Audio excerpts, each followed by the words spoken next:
Okay, good afternoon and welcome to all those that are joining.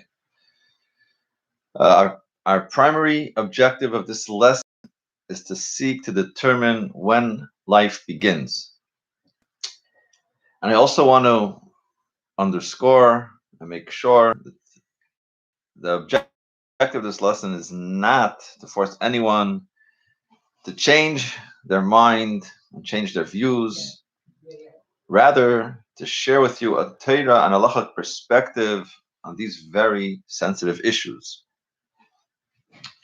So, just let's start from a legal perspective. Uh, from a legal perspective, in the famous case of Roe versus Wade in the U.S. Supreme Court, ruled that women have a constitutional right to terminate their pregnancy until the point of fetal viability, which is typically about the 24th week, the third trimester. About 12 week at form fetal reduction. And similarly, if she desires to terminate her pregnancy, she has a constitutional right. Obviously, the Constitution, the law, is looking more on how the person carrying the baby, the fetus, what's better for her, so to speak. Not from, excuse me, not from a medical perspective, but from her comfortability point of view. The Torah also seeks to protect the fetus. The fetus can't protect itself, can't have an advocate, can't have a lawyer. So the Torah, the Jewish religion, seeks to take the fetus into consideration and protect the fetus's position as well. So, again, we have abortion, which is just aborting the child, aborting the fetus for no specific reason. And then you have, we'll discuss different types of purposes, different type of reasons why we're looking to do fetal reduction. So from a Torah perspective, if there's no real reason, a medical reason we're talking about, now it doesn't have to be a life-threatening medical reason, but mental health or any matter what the definition of a real reason, from a Torah perspective, if there's no real reason, just a decision not to carry through with the pregnancy, it's a violation of Jewish law.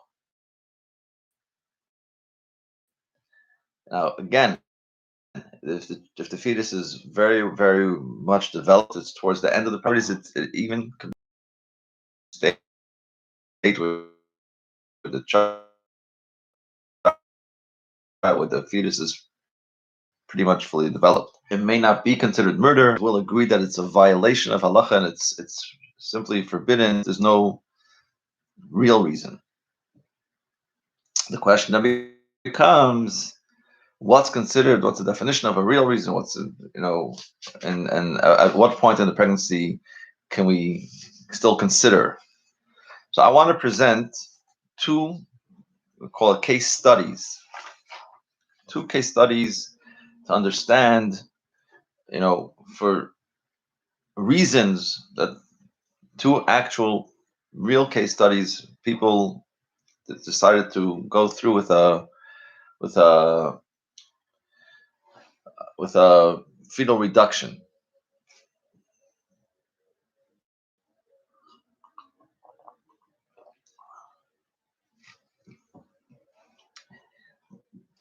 Case study number one. This is actually a question that was sent to a halachic authority, asking in a situation which this person was in. So this is the case. This is the question. It is common to prescribe to women with ovulation troubles it's common to prescribe for them fertility drugs that induce ovulation. This treatment often causes a multi-fetal pregnancy. There's been cases where there's 3 or 4, even more, several fetuses. These pregnancies involve considerable complications for the mother and fetuses. The primary problem in these situations is the number of serious the condition. Recently, several medical centers have tried to solve this problem by performing multi-fetal pregnancy reductions in order to increase the chances of survival for the remaining fetuses. And this Rabbi Pinchas Usher, MD, has asking the question to Rabbi Yitzchak Silberstein. And this is the question. I was consulted about a case of a 34-year-old woman who was pregnant with a first time I'm going to start again. I was consulted about a case of a 34-year-old woman who was pregnant for the first time after hormone therapy. She's in the first position, has suggested fetal reduction, and the halachic question is whether it is advisable, permitted, or forbidden to perform this procedure. If permitted, so here you have a very serious situation where if they go through with the 7 pregnancies, 7 fetuses, certainly they won't all, most likely, the chances are that there's a very small chance that all 7 fetuses will survive. Halachically, do fetal reduction. And we'll discuss later in the core life to save another life. So all these details come into the picture. A serious medical need to consider fetal reduction. A little bit of a long. Try to go through it quickly. The point is, this woman. I'll just read parts of it.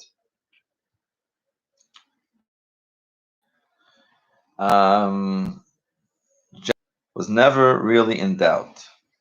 The idea of managing infants at this point in her life, Tara would soak up everything she had to give, leaving nothing for her older children. Even the twins would be robbed because at best she could give each one only half of her attention, and she feared only half of her love.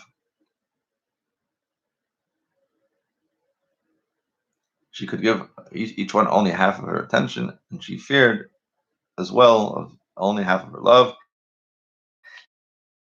Jenny desperately wanted another child, but this is bad child or not giving everything you can to the children you have. So she's saying she felt guilty of doing the reduction of aborting one fetus, but at the same time, and so there was some guilt, but she said it's not. She'd feel even worse if she can't provide proper attention to each of her children and her older children. So here you have a little bit of a different scenario. There's no real medical need to do a fetal reduction. There's a need, but not a medical need. So the question is this need sufficient from a halachic perspective to consider fetal reduction?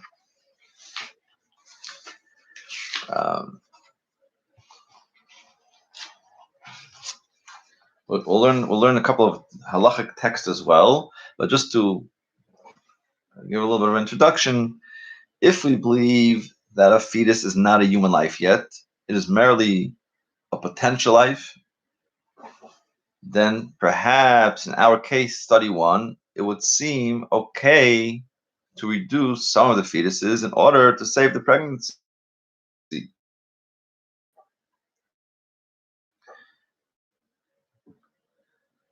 Because the fetus is not a fully developed human yet. It's not, or that's obvious, but we know it's a life which you can't murder, you can't consider aborting. So if, and we'll see the halachic authorities also differ slightly in different situations, and also different opinions of when exactly life begins, and so which we'll discuss. So at this point, if we believe that a fetus is not a is not a human life yet, in order to save the other fetuses, in the first case where there's, excuse me, a medical need to do a reduction, perhaps it may be permitted. However, if we believe that a fetus is not just a potential life, it is considered an actual human life, at least to a certain extent, then it may be more problematic, because then potentially choosing one life over the other life.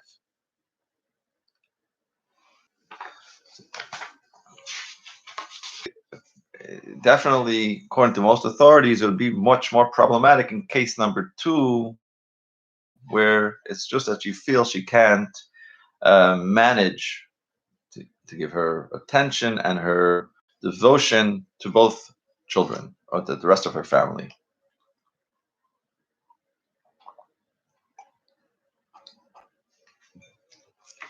So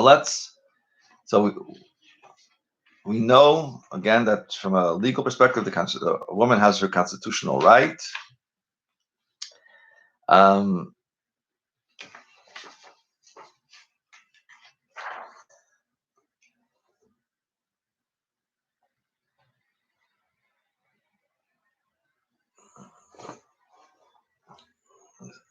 so here we're talking about fetal reduction, aborting certain fetuses for certain purposes, the well-being of the mother, the well-being of the other fetuses, and this obviously ties into abortion, complete abortion, just because the person doesn't want to go through with the pregnancy. So you have those that are pro-life, and you have those that are pro-choice, and they're on the each extreme situation, each extreme side of the fence, so to speak, side of the opinions, and they will have their same opinion here as well. But we're talking about, for the vast majority of of the of the population, where they're not extreme pro-life or extreme pro-choice, there's something to consider in this situation.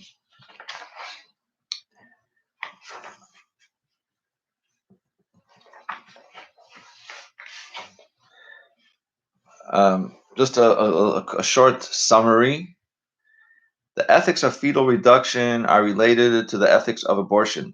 Radical pro-life proponents would be against reduction in both cases. Radical pro-choice proponents would justify both reductions. It is less clear what those in the middle, those who believe that abortion at times is ethical and at times unethical, what would they say in these cases? And that's who we want to discuss in these situations. Um,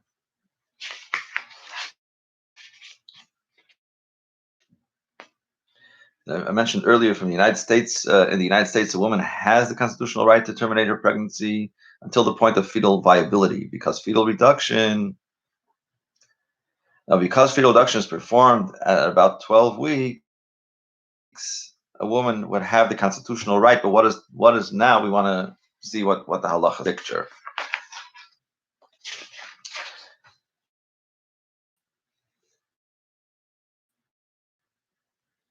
So we have a halachic text in the Talmudic tractate of Nida, and the Talmud indicates that a fetus is a body and soul, and the soul during gestation for its mission in life.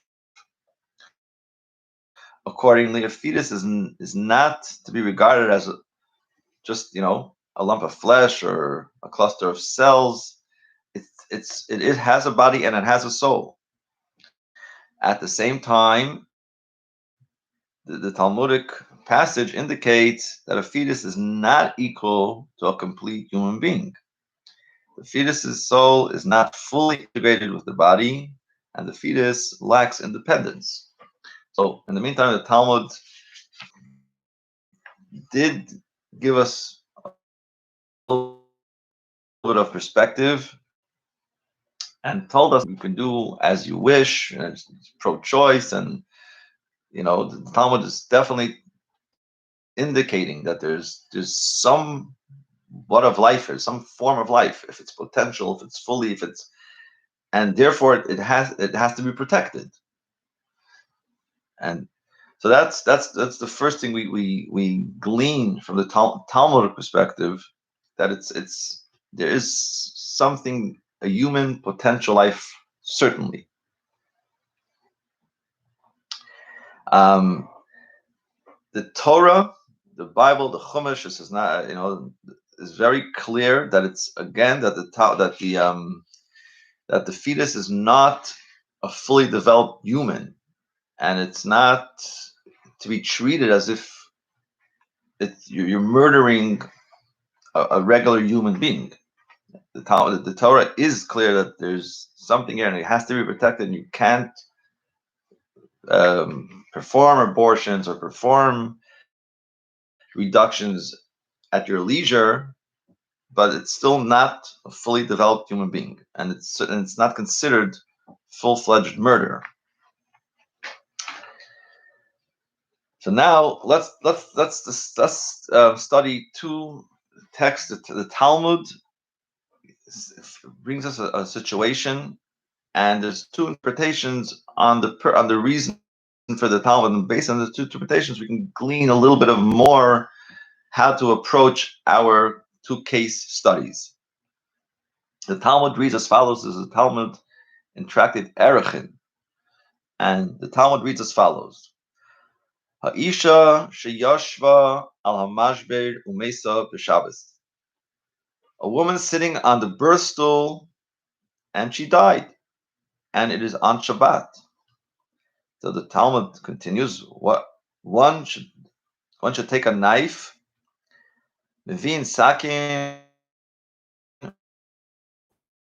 umekarin as crazy womb, cut her womb open to take out the child. So what's the novelty here? What's the Talmud telling us? The Talmud asks, but that statement is obvious.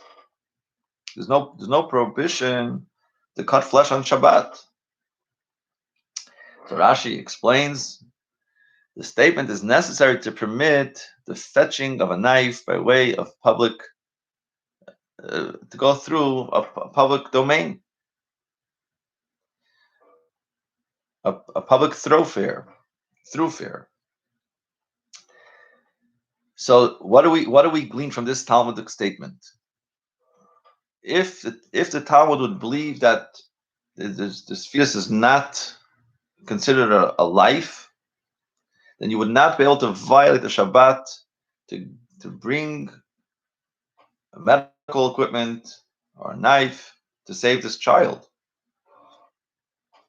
The same fetus that is not equal to a complete human being is saved on Shabbat, and you're allowed to violate the Shabbat to save this fetus, despite the prohibition of violating the Shabbat, which usually you're allowed. The prohibition to violate Shabbat is only waived when you're saving a life. And despite the fact that there's some doubt about whether or not performing the cesarean section would be effective in saving this fetus, so here you're even in doubt whether you could save this fetus. So the Talmud is telling you you're allowed to violate Shabbat if you're definitely saving this fetus. It's much more uh, um, forceful and understood that you should violate the Shabbat. Much more compelling to violate the Shabbat. But it's a doubt, not even. And so here the Talmud is recognizing the sanctity of the fetus, Jewish law is highly protective of pregnancy and, as a rule, forbids abortion.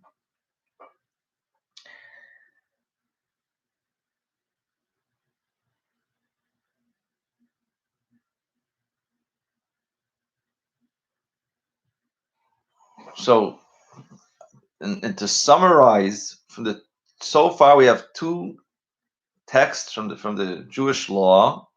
One is saying in Judaism, on one hand, one is not liable for the death. One is not liable for the death penalty for killing a fetus. If you kill a fetus in its mother's womb, you're not liable for the death penalty. If someone kills another human being, he's liable with the death penalty. If you kill a fetus, you're not liable. So here you're saying that the fetus is not fully developed as a human being, considered a full human being in Jewish law. On the other hand, we are obliged to violate Shabbat to save the fetus. So here, the Torah is recognizing that the sanctity of the fetus, Jewish law, is highly protective uh, of protecting a fetus. So the Torah is saying both things so far. The Torah is telling you that abortion for no reason is certainly unacceptable because someone has to be here to protect the fetus.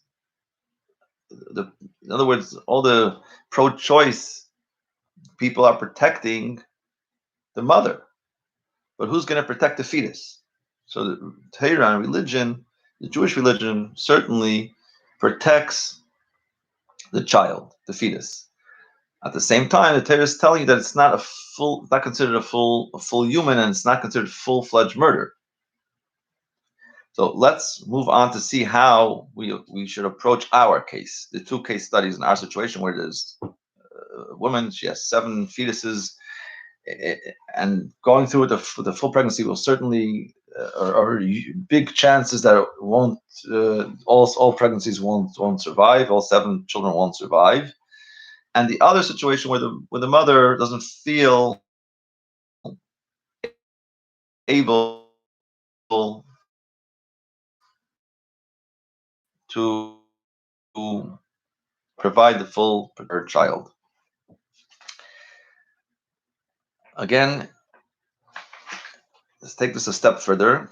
The Mishnah, there's a Mishnah in the Mishnaic work which says, if a woman is having a life-threatening difficulty in labor, the law is we cut the fetus in her womb and bring it out member by member, because the mother's life takes precedence over the fetus's life. Now let's try to understand this. First of all, if the fetus can be saved through a cesarean section without threatening the mother, we're obliged to pursue that option, obvious. But in the times of the Mishnah, it certainly wasn't possible. So in that case, the mother's life takes given two reasons given why the mother's life should take precedence. How the Talmud and the Torah gives its explanation. In other words, if the fetus is considered a life, then why should the mother's life take precedence? So there's two reasons given. Rashi, on one hand, gives the following reason. It says that the midwife reaches with her hand to dismember the fetus and bring it out member by member. Why? As long as the fetus has not come into the world, it's not a life. It is therefore permitted to kill it in order to save the mother. So Rashi is very clear that before the fetus is born, it's not a full life. And therefore, the mother's life, who is a living being, takes precedence. However, the Rambam, Maimonides, gives a completely different reason. And he brings this law, and he says there is a law. We are commanded to not take pity on the life of a redef, of a pursuer. If someone's pursuing someone else, you see, you're in front of your eyes, someone's pursuing, someone's running after another person with a gun, with a knife to kill them. You're permitted, and you're not only you have to kill the pursuer. So the Rambam explains, on this basis, our sages ruled that if a woman is having complications giving birth, it is permitted to abort the fetus in her womb. Why? Because the fetus is considered a redef, a pursuer of her mother's life. The fetus is pursuing the mother's life to kill the mother's life. So here, the Rambam gives a completely different reason. It's not a life. He's saying the fetus is a life, but it's pursuing the mother's life, and therefore,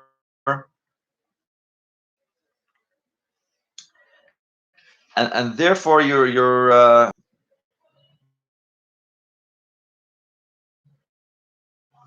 just to summarize, according to Rashi, obviously, then when it threatens the mother's life, according to the Rambam, a fetus has some independent life status.